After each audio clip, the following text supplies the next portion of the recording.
Angang ahal khaktana saruk yaba kumai sing manungda Yaoshang Kumhei Sharmani. Lamtagi Thanin Purnima numitagi hauraga numit mangani chupna pangthokpa Yaoshang Kumheida ahal angang khaktana saruk yai. Kumai asigi mapung oiba saktam singde Yaoshang saduna mai thaba nakatheng chatpa aber tainaba holi pala sakpana singbani. Masigi sumatakta thabal songba chaksa haijanaba lila phala isai nomaina singbasu Yaoshanga thadoknaba yadraba thoram sing oina adumak lakli. Ngalligai matamdade Yaoshang lekpa haiba masu chatnarambani. Nupa masa singna Yaoshang leklaga Yaoshang sanaba migi wapaldagi wa lendun huranba migi yumda thaba kobi aluna singba huralaga chabagi chanabisu lairambani. Hojikti masiguma chanabi asi amata laikidre asiguma chanabi asi lairingaida Yaoshangna angang singda huranba tambi haina Yaoshang Kumheigi mayokta hundona ngangnaba kayasu laiki. Nong lauba Yaoshang noma watlingagi numidangda pangthokpa maijraungna singbasu hojikti taunakidre. Matamgi ahongma matung inna Yaoshang lekpa nong lauba maijraungna singba toknakibani.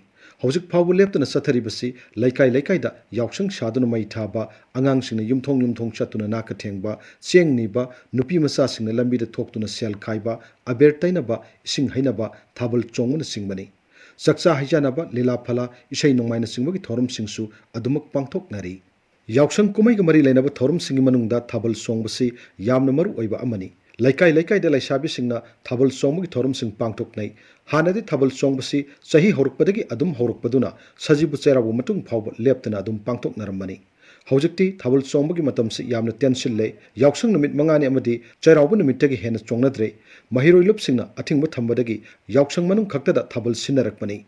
Mahiroi lup singna thabal songbagi athingba thamnaribasi maru oina higher secondary examination amasung high school living certificate examination da saruk yagadaba mahiroi singi yenglagani. Panba yabadi hojiksu Council of Higher Secondary Education Manipur gi higher secondary examination lisingani kulhumdoi shatharibani. Examination ase haukiba February kulhumdoi dagi chatharakpani lakliba April amada loigadabani. Mahiroi singi punsida ihan hana mayok nabaduga yamna sumaru oiba public examination ama oiriba Board of Secondary Education Manipur gi high school living certificate examination su sahi asigi oinadi Yaoshang matungda pangthokadori. Examination ase March 13 ta horaga April 9 da loisingadabani. Yaoshang manungda nupi masa singna lambida thoktuna sel khaiba aber tainaba peskari kapnabana singbasi hojiksu chanabi ama oina adumak leiragasu mamangai gumnadi taunadre. Mamangaiga yengnabada hojikti yamna hanthare masi laikai singda Yaoshang manungda sports ki thorum sing pangthoknarakpadagi ni haibada haimanba thokloi. Hojiki matamda Yaoshang sports pangthoktab laikai irai laisilaktre Yaoshang manungda sports pangthoklibasina lambida paisa khaiba abertaina bana singbaga chang hantharakpani. Masisu matamna purakpa ahongba amani. Matamna purakpa ahongba matung inna hojik Yaoshang Kumhei numit mangani chuna pangthoklibasisu tension lakloi hainingai leite. Mahiloi lup singna athingba thamduna Yaoshang thabal tension hankraba matung hojik Yaoshang Kumhei tension nanabagi wafam kanna khanarakpa ngangnarakpa leiri. Numit mangani chupna Kumhei tawduna laibasi chumde haiba wafamda Yaoshang Kumhei tension nanabagi wafam khanarakpani amasung ngangnarakpani. Sahi kharagi mamangda tongan lup kayana Yaoshang Kumhei numit ninidagi henbidanaba kanna appeal tawbu laiki. Yaoshang Kumhei tension hananabagi matangda khana nainaba mifam amasu Dasam Aims amasung All Manipur Recognized Private School Welfare Association na punna sinduna English ngani kunmathoigi February 19 da Manipur Press Club Imphal pangthokki. Mifam aduna Yaoshang humni chanba numitagi government ki office amasung mahiloshang pumnamak function tawhangadabani amasung government ki order indabasing matik chaba serak pigadabani haina government taksinki. Tawbagide government ki oina Yaoshang shuti thabasi numit nini dagi khak helakte Yaoshang mai thaba numitka nini chanba numitka shuti tharga ataidi thade. Karigumada Yaoshang mai thaba numitna nongmaijing oiba thoklabadi nini chanba numit khaktamak general holiday pi. Handaki oina su hauba numitka nini chanba numitka general holiday piri. Public holiday na Yaoshang mai thaba numit khaktamak oi.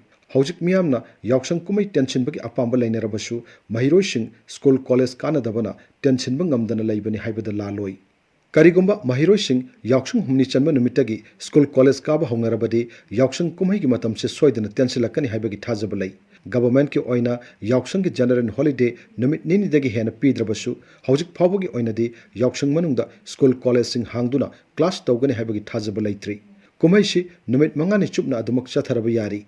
Numit mangani chupna chathagadaba Yaoshang Kumhei si achobo Kumhei ama oibanina Kumhei asigi manungda thoaningdaba thodok wathok sing thoktanaba ahal laman club naharol singna akanba section thorang sing lokatpagi tangai phadabalai ꯌꯥꯎꯁꯪ ꯃꯅꯨꯡꯗ ꯑꯉꯥꯡꯁꯤꯡꯗ engine ꯄꯥꯟꯕ ꯒꯥꯔꯤ ꯊꯧꯍꯟꯗꯅꯕ ꯃꯃꯥ ꯃꯄꯥ ꯑꯣꯏꯕꯁꯤꯡꯅ ꯍꯦꯟꯅ ꯀꯟꯕ ꯗꯥꯏꯇ ꯂꯧꯕꯒꯤ ꯇꯉꯥꯏꯐꯗꯕꯁꯨ ꯂꯩꯔꯤ꯫ ꯆꯍꯤ ꯈꯨꯗꯤꯡꯒꯤ ꯌꯥꯎꯁꯪ ꯀꯨꯝꯍꯩ ꯃꯅꯨꯡꯗ ꯒꯥꯔꯤ ꯑꯦꯛꯁꯤꯗꯦꯟ ꯀꯌꯥ ꯊꯣꯛꯇꯕ ꯅꯠꯇꯦ꯫ ꯌꯥꯝꯅ ꯃꯔꯨꯑꯣꯏꯕ ꯋꯥꯐꯝ ꯑꯃꯅ ꯍꯧꯖꯤꯛ ꯃꯥꯂꯦꯝꯒꯤ ꯂꯩꯃꯥꯏꯗꯒꯤ ꯀꯣꯚꯤꯗ-19ꯒꯤ ꯂꯥꯏꯆꯠ ꯃꯄꯨꯡ ꯐꯥꯅ ꯃꯨꯠꯊꯠꯄ ꯉꯝꯗꯅ ꯂꯩꯔꯤꯕ ꯑꯁꯤꯅꯤ꯫ ꯍꯧꯖꯤꯛ ꯃꯅꯤꯄꯨꯔꯗ ꯀꯣꯚꯤꯗ ꯅꯥꯕ ꯃꯤ ꯑꯃꯠꯇ ꯂꯩꯇ꯭ꯔꯕꯁꯨ ꯃꯥꯂꯦꯝꯒꯤ ꯂꯩꯕꯥꯛ ꯀꯌꯥꯗꯗꯤ ꯂꯩꯔꯤ꯫ ꯏꯟꯗꯤꯌꯥꯒꯤ ꯑꯣꯏꯅꯁꯨ ꯁ꯭ꯇꯦꯠ ꯑꯃꯁꯨꯡ ꯌꯨꯅꯤꯌꯟ ꯇꯦꯔꯤꯇꯣꯔꯤ ꯑꯌꯥꯝꯕꯗ ꯂꯩꯔꯤ꯫ ꯀꯣꯚꯤꯗ ꯅꯥꯕ ꯃꯤꯒꯤ ꯃꯁꯤꯡ ꯂꯦꯞꯇꯅ ꯍꯦꯟꯒꯠꯂꯛꯂꯤ꯫ ꯏꯟꯗꯤꯌꯥꯒꯤ ꯑꯦꯛꯇꯤꯚ ꯀꯦꯁ ꯃꯁꯤꯡ 63ꯇ ꯍꯟꯊꯔꯨꯔꯕ ꯃꯇꯨꯡꯗ ꯍꯧꯖꯤꯛ ꯑꯃꯨꯛ ꯂꯦꯞꯇꯅ ꯍꯦꯟꯒꯠꯂꯛꯇꯨꯅ 3,000ꯒꯤ ꯃꯌꯥꯗ ꯂꯩꯔꯛꯂꯤ꯫ ꯑꯗꯨꯅ ꯌꯥꯎꯁꯪ ꯀꯨꯝꯍꯩ ꯄꯥꯡꯊꯣꯛꯄꯗ ꯀꯣꯚꯤꯗꯀꯤꯁꯨ ꯆꯦꯛꯁꯤꯟꯕꯒꯤ ꯇꯉꯥꯏꯐꯗꯕ ꯑꯗꯨꯃꯛ ꯂꯩꯔꯤ꯫